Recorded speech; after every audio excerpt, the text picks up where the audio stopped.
मेरा काम करो सरकार जी, मेरा बेड़ा कर दो पार जी। मेरी बुढ़ी बड़ी कपत्ती है, जान मेरी सूली ते टंगी है। हर टाइम से आपा पांदी है, वो अग कलेजे लांदी है। हर वेले करदी शक शकूक, हर वेले करदी शक शकूक, हर वेले लड़दी रहंदी है।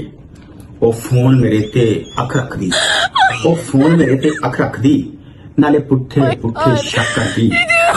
हर वेले तड़ियां लांदी ए, आने कूर डरांदी ए। रोटी कदी ना घर पकावे, रोटी कदी ना घर पकावे। नित तंदूरों रोटी आवे, एसी लान दे बहाने लभे।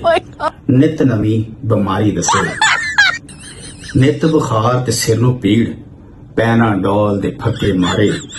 पुठियां सीधियां गल्लां उदियां, तन बदन विच अग चलावन।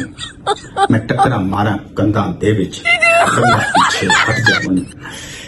मेरा काम कर दो सरकार जी, मेरा बेड़ा कर दो पार जी।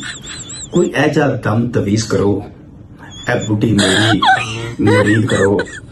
मेरा काम कर दो सरकार जी, मेरा बेड़ा कर दो पार जी।